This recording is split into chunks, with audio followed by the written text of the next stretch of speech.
Niawezan, mes amis, je suis toujours à Lomé et je viens de discuter avec un jeune homme qui m'a fait comprendre qu'il ne savait pas ce que c'était que le e-commerce en Afrique. Et je me rends compte qu'il y a beaucoup de gens comme lui qui ne connaissent pas du tout cette opportunité, pourtant qui permet de générer tous les mois plusieurs millions de francs CFA. Et c'est sérieux. Dans cette vidéo, on va en parler un tout petit peu.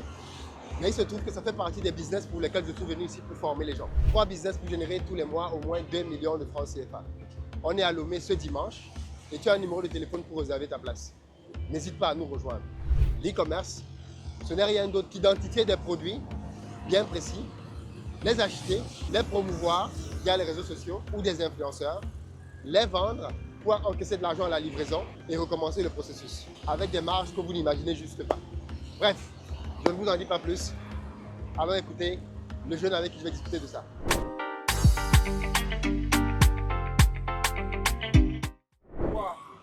Bonsoir. Bonsoir, monsieur Philippe. Comment tu vas? Super bien, et vous? Ça va. Comment tu t'appelles?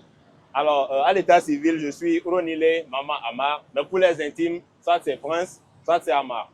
Tu fais quoi dans la vie?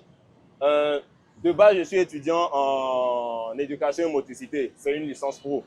Mais à part ça, je me débrouille. Je fais la vente en ligne de matériel informatique. Je conçois également tout ce qui est flyers et identité visuelle.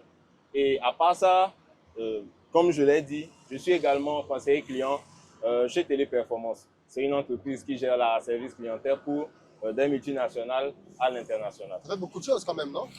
En vrai, oui, mais moi, personnellement, j'ai compris très tôt que je ne devais pas attendre quelque chose de quelqu'un.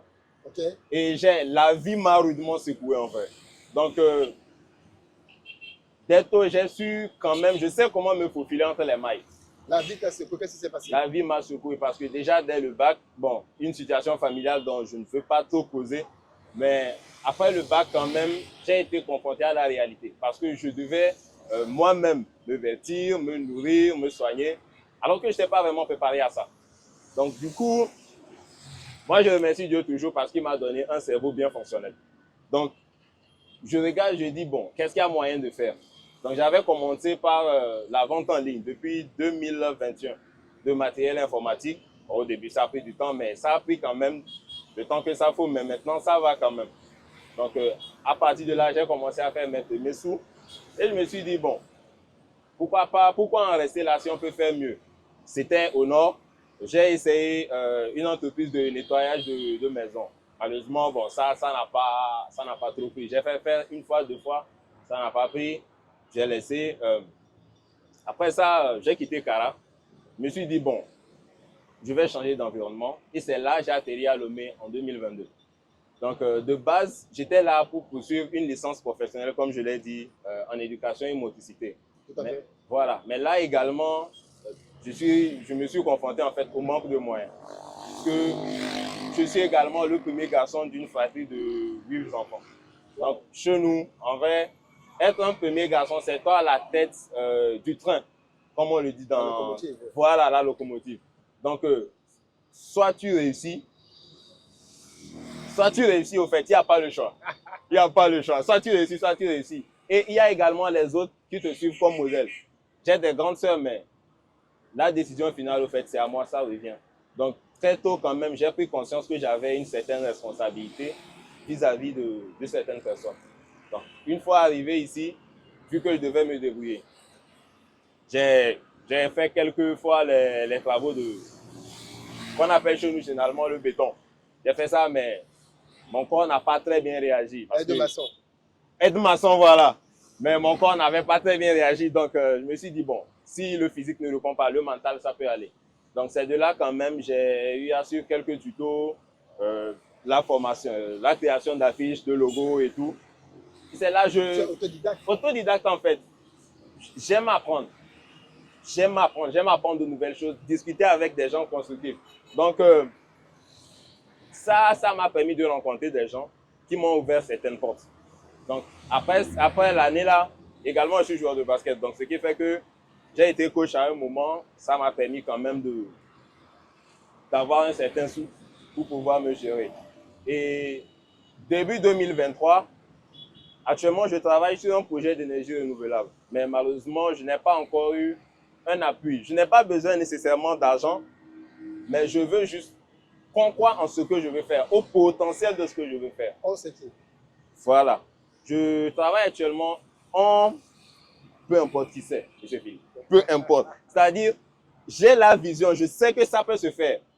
Il y a la demande qui est là. Actuellement, je ne sais pas comment on va le prendre, mais le prix de l'électricité au pays, c'est en train d'augmenter. Alors que moi, je dis avec mon projet, je pense quand même qu'on peut faire du pays quand même un pionnier dans le domaine en Afrique de l'Ouest. On peut le faire. Récemment, Dans l'énergie renouvelable. Dans l'énergie renouvelable. Dans un premier temps, on va commencer par les éoliennes.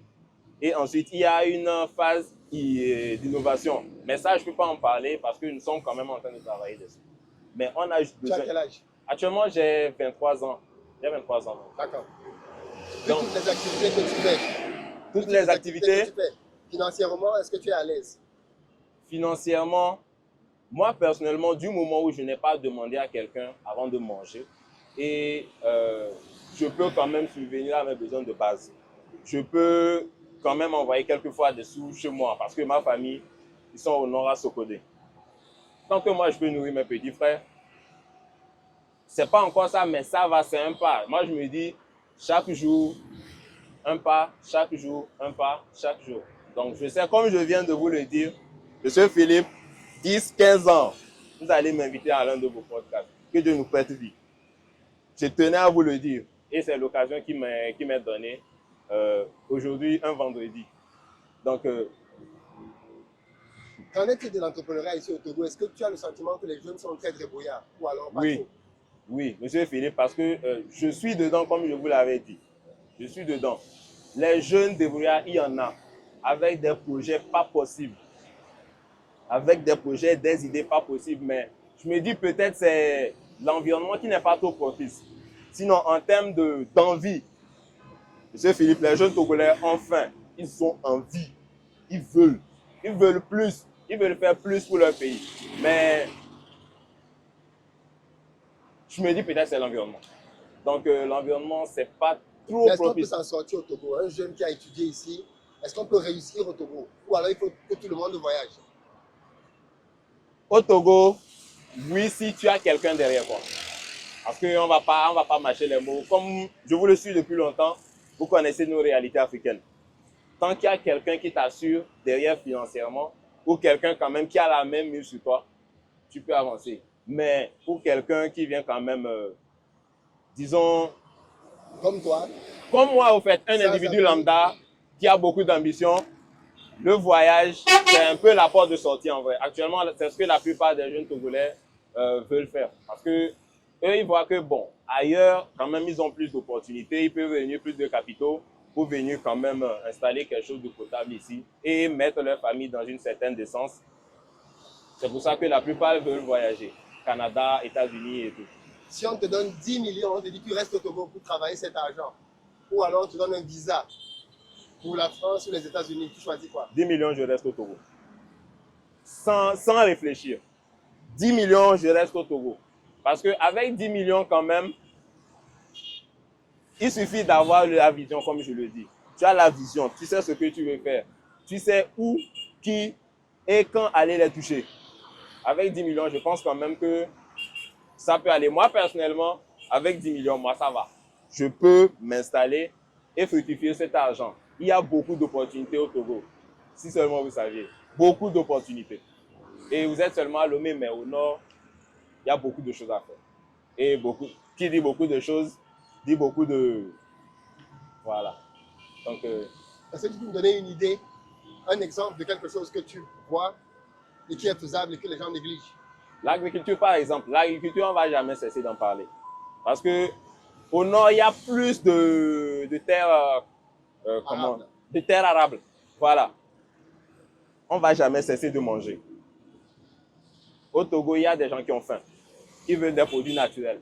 Donc déjà, la culture de produits bio, c'est quelque chose qui sera très rentable. Au Togo, actuellement, c'est un peu négligé, mais il y a quand même des gens qui commencent à ouvrir les yeux par rapport à ça, puisque les produits transformés, sur le long terme, les maladies cardiaques, diabète, tension, c'est ça qui fait ravage actuellement au pays. Donc je pense qu'avec ça, l'agriculture basique, terre à terre, ça va. Ensuite, il y a le transport. Donc ça, c'est juste des idées. il y a beaucoup de choses à faire. Il y a beaucoup de choses à faire. Est-ce que tu connais l'e-commerce? E-commerce, oui. Oui. Il y a Amazon. J'avais L'e-commerce en Afrique. e-commerce en Afrique, je ne m'y connais pas trop. En Afrique, puisque moi, je me suis juste arrêté à l'international, puisque c'est ce qui se voit plus et c'est ce qui fonctionne. Mais quand même, il y a des gens quand même qui veulent le faire, mais le problème de l'e-commerce en Afrique, moi, je pense que c'est la confiance. Parce que souvent, les gens veulent bien, parce que je le vois souvent. Par exemple, je suis à Lomé, quelqu'un est à Cara, il va acheter un ordinateur chez moi. Donc, je me dis, c'est à petite échelle. Mais la personne, elle va commencer à... Si j'envoie mon argent, qu'est-ce qui prouve que tu vas m'envoyer ton PC, mon PC?